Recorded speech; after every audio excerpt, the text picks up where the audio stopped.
Hello everyone, my name is Satyajit Sahoo. I work as a front-end developer in Callstack in Wrocław, Poland. Hello everyone, my name is Michal Osadnik. You can find me on Twitter under this handle. Me and Satya are maintainers of React Navigation. Last summer we have rewritten core of React Navigation, and that's what we want to talk about today. So let's start with what exactly is navigation. So we can think of navigation as deriving a screen from a given state. For example, in browsers we have URLs, which is this state, and based on a URL we show a screen. So this is also known as routing or navigation. So for example, say we have a profile screen. When you go to the profile screen, we show the user the profile screen. When you go to the profile URL, we show the profile screen to the user. And when you navigate to a different URL, say feed, we show a different screen called feed, and so on. So basically, we are deriving the screen from the given URL. And when the URL changes, we change the screen.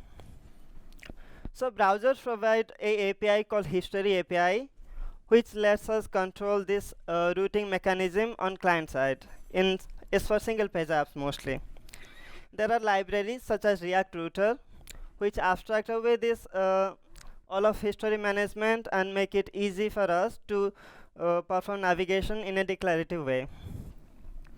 The basic concept of navigation are the same in React Native, but there are some important considerations we need to do when building React Native apps.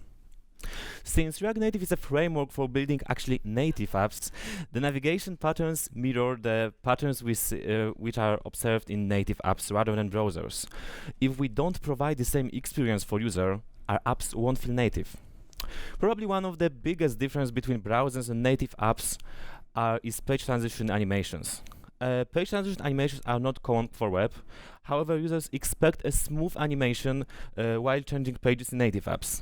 Well, you can see in the videos that actually changing pages in native apps requires smooth transition, while this is not observed mechanism on web.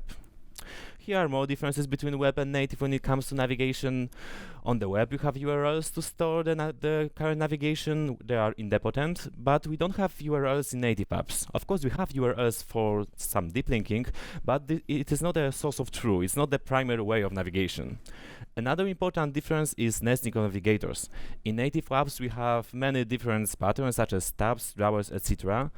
To achieve our desired layout, we can nest navigator in various ways. We'll talk about navigators and different patterns later. To sum up, we can say that in native apps, navigation can be described as an animation first, since the page transition actually defining the difference in user experience. The situation is not visible on the web when we can rarely meet animations while switching pages. So coming from the web, routers such as React Router do not provide any UI. For example, React Router is just the logic, and we have to build UI on top of it. This works well on the web because most websites you visit have different designs and different requirements. And also, most websites don't have animations when changing the pages. They don't have any gestures when going back. So it's relatively easy to build web pages on top of React Router. Ivan is working on Expo Web, which will allow us to have animations and gestures when building navigation on the web. So I'm really excited for that. So in React Native, we have platform guidelines. For example, on Android and iOS, we have a certain set of guidelines which recommend the best way to navigate and best way to implement UI patterns. So for example, let's take a look at the header animation on iOS. So when we navigate, the header title seamlessly fades into the back button title on iOS. It's a bit complicated to implement depending on various text sizes and everything. So it's also possible to go back on iOS using a gesture. And notice how when you go back, there is also animation on the previous screen, which has a slide translate animation. So there are a lot of little details like this. These animations often differ between platforms such as iOS and Android, and they can also be different in the same version of the platform, in different versions of the same platform, like different versions of Android can have different animations. So it will be a lot of work to build everything by yourself. Using a navigation library means you can focus on your app code, and the library will take care of all of these animations and proper UX. So solving navigation is a very hard problem, and there have been a lot of attempts at it in the past. Since React Native was launched, there have been multiple navigation libraries which are solving a lot of different problems. So let's take a look at the past and look at the navigation libraries and how they wanted to solve the problems. So when React Native initially launched, there was a single Navigator component called Navigator iOS. It was a fully native navigation component, and it was only available on iOS. It did not support a lot of customization, but it had very performant animations because it was implemented natively. So unfortunately, this component is now deprecated and no longer in the React Native core. So sometime later, React Native added support for Android. Now, Navigator iOS was not enough because our Navigator needed to work on both Android and iOS. So Navigator was born. So Navigator is a fully JavaScript-based implementation of a Navigator component, and it works on both Android and iOS. It had a lot of customization options also. For example, you could add extra buttons in the header. You could even change the animation during the navigation. But one major drawback of this component was it did not use the animated API. In React Native, we have the animated API which implements the animations, but Navigator implemented all of its animation using request animation frame. So it had a big disadvantage because later sometime this animated API added support for useNative driver, and useNative driver allowed us to offload all animations to the native thread. But since Navigator did not use this API, it could not take advantage of this, and all of the animations have to be on the JavaScript thread, which means there will be frame drops and bad performance. So now we had a new navigation library codenamed as Navigation Experimental. It was built by Eric Vicente from Facebook, and it was a set of navigation-related components built with animated API. It was very low level, which allowed for building a lot of structure on the top of it. It was very customizable, but since the API was really low level, it was really difficult to get started with and actually use it. This component formed the base of the newer navigation libraries, but the navigation experimental itself is now deprecated. No longer after, there was a navigation library from Wix called React Native Navigation. It was a fully native library implemented on both iOS and Android, and is still maintained and currently in version 4.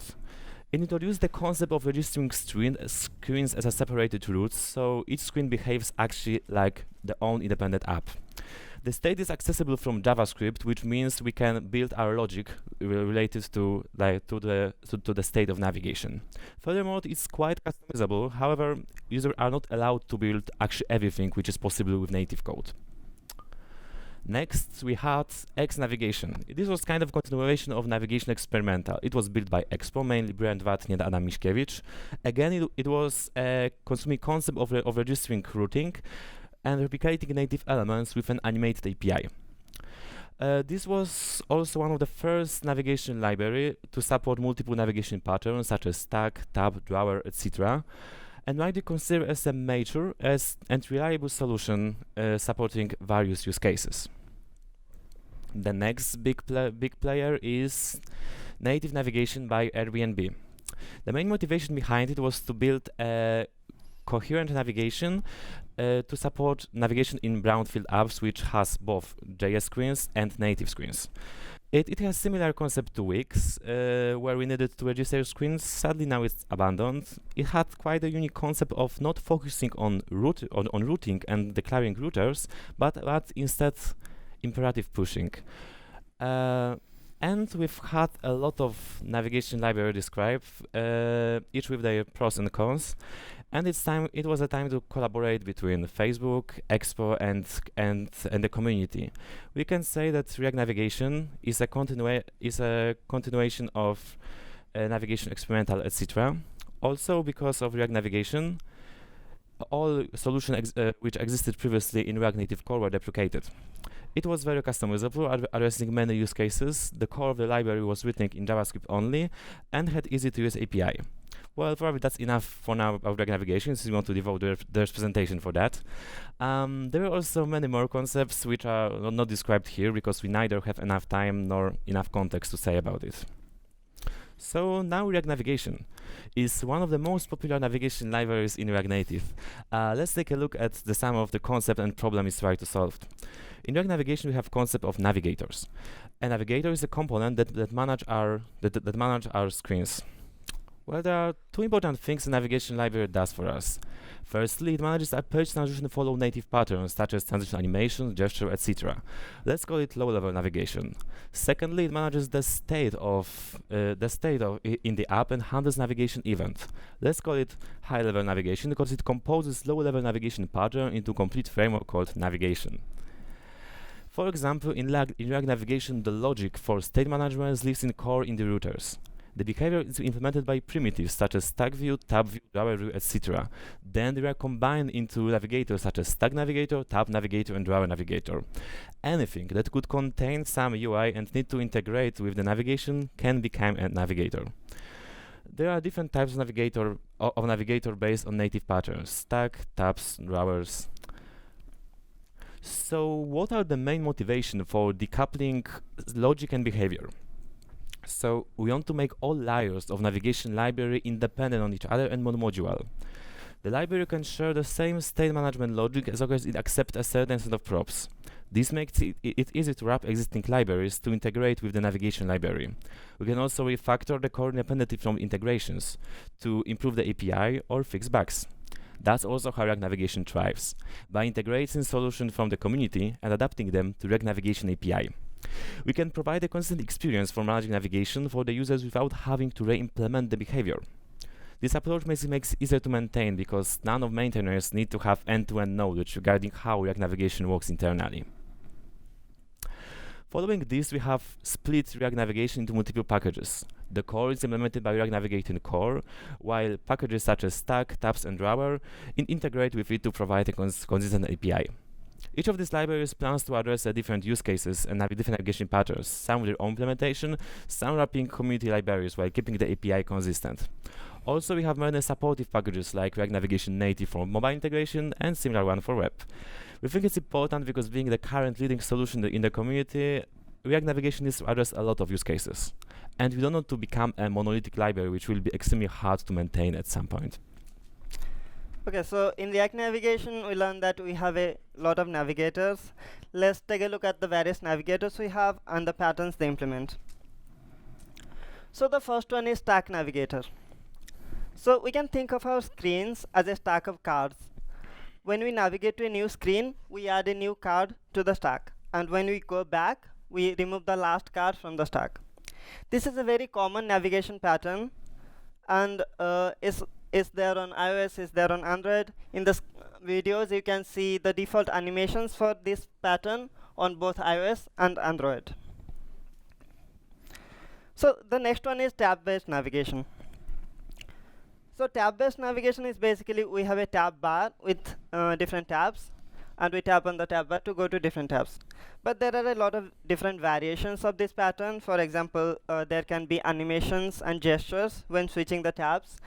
There can be tab bar on the top or tab bar on the bottom. There can be only label or label and icon or only icon, etc. In React Navigation, we have three different tab navigation components which implement various navigation patterns in different apps. So another pattern is drawer navigation. This is more common on Android than iOS. Basically, we have a navigation drawer on the edge. We can swipe from the edge to reveal the drawer, or we can tap on a button to open the drawer, and then we have a list of screens on the drawer. We can click to go to a different screen. So in React Navigation, we have a drawer navigator, which implements this pattern with customizable animations. So it's not all roses and unicorns. React Navigation has a lot of features and a lot of navigators, but it also has a lot of limitations. If you ever use React Navigation, you might have run into these limitations. So the API of React Navigation is easy to use, and we have a lot of documentation and a lot of features. But the main issue is that React Navigation's API is based on static configuration, which makes it impossible to do a lot of different things and limits the way we can use the React Navigation API. So we needed to look at the patterns that are impossible and redesign the API to make them possible. Let's first take a look at the current API. We have a create navigator function such as create tab navigator or create stack navigator. We call that function and we pass the root config and any options for the navigator. So this is done at the top level outside our render method. This means since it is not inside render, we cannot use props or state to customize our navigator. So this approach makes it impossible to do a lot of things. For example, say you want to change the initial root name.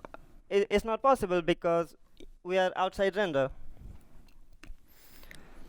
We realized that relying on static configuration is not sufficient, so we took the static configuration API and made it dynamic. And that's React Navigation 5.0, which we have written from scratch, keeping the same concept we're familiar with. We did it last summer. We think it's awesome and excited to tell you about new possibilities it brings. So React Navigation 5 has a completely new API. And it addresses all of the shortcomings of the current versions. Let's take a look at the API and how we solve those problems. So now, instead of passing the options when creating the navigator, we render our navigator as a component and pass all of the options as props.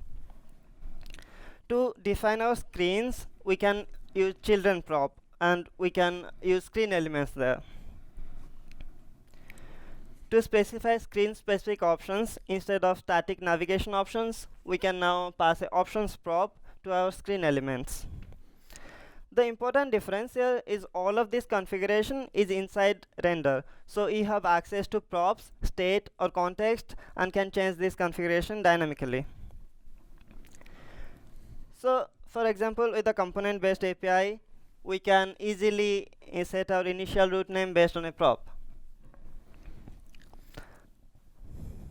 We can also fetch some data from the server. For example, we want to render different tabs based on server data. We can easily do that now because everything is inside render.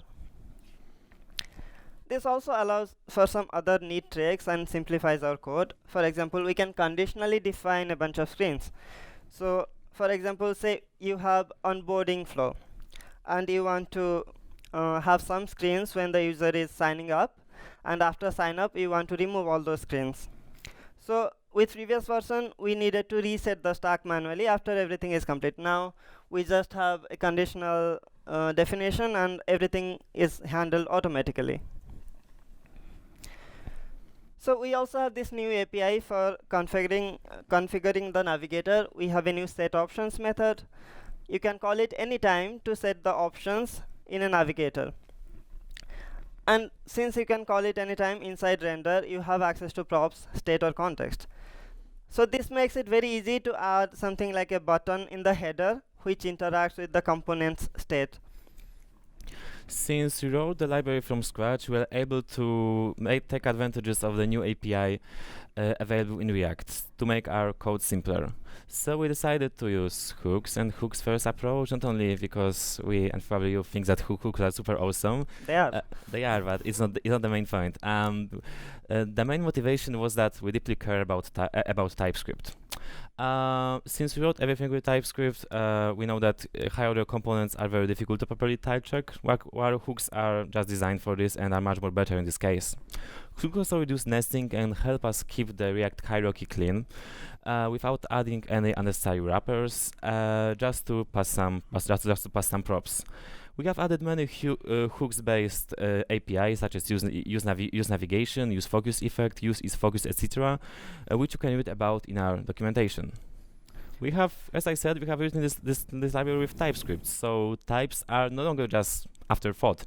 We have the first-class autocompletion and type checking. So you can see a demo here. So notice we are autocompleting all of the params for the root. We can also autocomplete all of the methods available on the navigation object. While you are navigating, we can autocomplete the available names of the routes. And another thing is we have JSDoc for everything. So when we are autocompleting, you can also see type hints and the description of the method and the users. So I think it's very cool. I hope you like it. Recently, we can observe a movement in React navigation that JavaScript-only code can be enhanced by something I called native extensions. So just I show you an example. Let you take a look at this animation, at this GIF. It's a native stack package. It's a separate package, so it's easy to maintain, enhance, and extend if needed. And what's the difference between this native stack and actually current stack existing in React navigation? Component here is not an animated is not a replica with animated API, but it's actually this component available in iOS 13. So it is, of course, less customizable than our animated replica because of limitation of UI kits. There's not all configuration options exposed, but probably it delivers a slightly better experience than our animated replication, because it's actually exactly the same animation which existing in the other parts of operating system.